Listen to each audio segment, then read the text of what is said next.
క్రికెట్లో hit wicket గురించి వినే ఉంటారు. బ్యాటింగ్ చేయబోయి వికెట్ల మీద పడి అట్నుంచటే పెవిలియన్ వెళ్ళిపోతారు.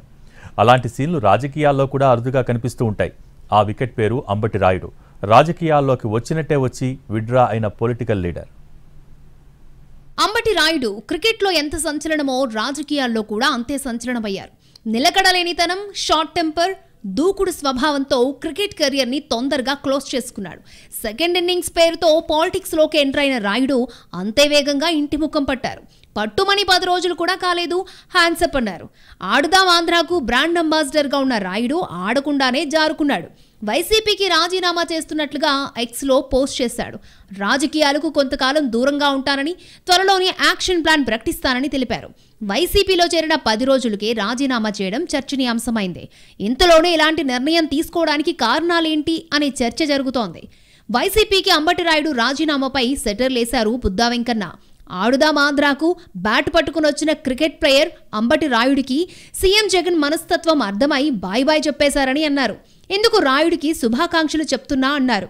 బాబు జగన్మోహన్ రెడ్డి, నీకు, నీ పార్టీకి, నీ ఎంపీ సీటుకి ఒక దండం, నేను పోటీ చేయట్లేదు అని అంబటి రాయుడు గారు ట్వీట్ పెట్టాడు. అంబటి రాయుడు గారికి నిజంగానే శుభాకాంక్షలు తెలుపుతున్నాయి. గుంటూరు జిల్లాకు చెందిన అంబటి రాయుడు కొంతకాలంగా రాజకీయాలపై ఆసక్తి చూపిస్తూ వచ్చారు. మొదటి నుంచి వైసీపీ చేపట్టిన అన్ని కార్యక్రమాల్లో పాల్గొన్నారు. క్రికెట్ కు రిటైర్మెంట్ ప్రకటించినప్పటి నుంచి పాలిటిక్స్ పట్ల ఇంట్రెస్ట్ చూపించారు. పార్టీలో చేరడానికంటే ముందు నుంచే గత కొంతకాలంగా వైసీపీకి దగ్గరగా ఉన్నారు. గుంటూరు నియోజకవర్గంలో వైసీపీ చేపట్టిన ప్రతి కార్యక్రమంలో పాల్గొన్నారు. అందరూ అనుకున్నట్లుగానే వారం క్రితమే పార్టీలో చేరారు. గత నెల 28న సీఎం జగన్ సమక్షంలో వైసీపీ కండువా కప్పుకున్నారు. ఏపీ ప్రభుత్వ సంక్షేమ పథకాలు, అభివృద్ధి కార్యక్రమాలను చూసి పార్టీలో చేరినట్లుగా ప్రకటించారు. కాపు సామాజిక వర్గానికి చెందిన వ్యక్తి, పైగా మాజీ క్రికెటర్ పార్టీలో చేరడం ప్లస్ అవుతుందని భావించింది వైసీపీ. టీడీపీ జనసేన పొత్తు పెట్టుకున్న నేపథ్యంలో కాపు ఓటు బ్యాంకును చీల్చడానికి రాయుడ్ను పొలిటికల్ గా వాడుకోవాలని వైసీపీ భావించింది. పనిలో పనిగా కాపుల ఎఫెక్ట్ ఎక్కువగా ఉండే ఉభయ గోదావరి జిల్లాల్లో కూడా అంబటి రాయుడు పర్యటనలు ఏర్పాటు చేసుకున్నారు. అంతలో రాజీనామా చేసి బయటకు వెళ్లిపోయారు. అయితే అంబటి రాయుడు ఎగ్జిట్ పై సజ్జల ఆసక్తికర కమెంట్ చేశారు. అసలే ఉద్దేశంతో ఆయన పార్టీలో చేరారో కూడా తెలియదన్నారు. కారణాలు తెలిసాక మాట్లాడుకుందామని అన్నారు సజ్జల. ఆయన వచ్చిందే మొన్ననో నిన్ననో ఇంకా పూర్తి అయిన పార్టీ దీనికి కూడా కాలేదు. ఆయన ఏ రీజన్తో వచ్చారో, ఇప్పుడు ఏ రీజన్ చేశారని ఆయన అంటున్నారో కూడా తెలియదు. ఏదో ట్వీట్ ఇచ్చారని అంటున్నారు. దాని అసలు వచ్చింది ఎందుకు వచ్చారో కూడా పూర్తి తెలియదు. అభిమానంతో వచ్చింటే ఆయన కూడా అక్కడ ఏమన్నారు, కొద్ది కాలం పాటు దూరంగా ఉండదలుచుకున్నా అన్నారు. ఆ రీజన్స్ తెలియాలి. తెలిసినాక దాని గురించి ఏమన్నా ఇది కావచ్చు. వాస్తవానికి గుంటూరు లోక్సభ లేకుంటే అసెంబ్లీ నుంచి పోటీ చేయాలనుకున్నారు రాయుడు. అదే హామీతో పార్టీలో చేరారు. గుంటూరు ఎంపీ స్థానం కన్ఫామ్ అని కూడా పార్టీ వర్గాల్లో చర్చ జరిగింది.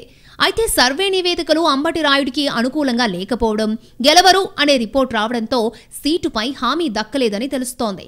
నరసరావుపేట ఎంపీ శ్రీకృష్ణ దేవరాయలను గుంటూరు నుంచి పోటీ చేయించాలని అధిష్టానం భావిస్తోందని సమాచారం. అందుకే రాయుడిని మచిలీపట్నం నుంచి పోటీ చేయమన్నట్లుగా వార్తలొచ్చాయి. గత 6-7 నెలల నుంచి గుంటూరు ప్రాంతంలో తిరుగుతూ అక్కడే పోటీ అనుకుంటూ ఉంటే ఇప్పుడు సీటు మార్చడం, వేరే చోటు నుంచి పోటీకి దిగమని చెప్పడం ఏంటని రాయుడు ప్రశ్నించారని సమాచారం. ఆశించినట్లు టికెట్ రాకపోవడంతోనే పార్టీకి రాజీనామా చేశారని ఆయన సన్నిహితులు చెబుతున్నారు. అంబటి రాయుడు అనూహ్య నిర్ణయంతో ఆయన అనుచరులు సందిగ్ధంలో పడ్డారు. కొంతకాలం రాజకీయాలకు దూరంగా ఉంటానని ప్రకటించడంపై పలు సందేహాలు తలెత్తుతున్నాయి. రాయుడు వేరే పార్టీలోకి వెళ్తారా, లేకుంటే ప్రత్యామ్నాయం చూస్తున్నారా అనే ప్రశ్నలు పొలిటికల్ సర్కిళ్లలో చక్కర్లు కొడుతున్నాయి.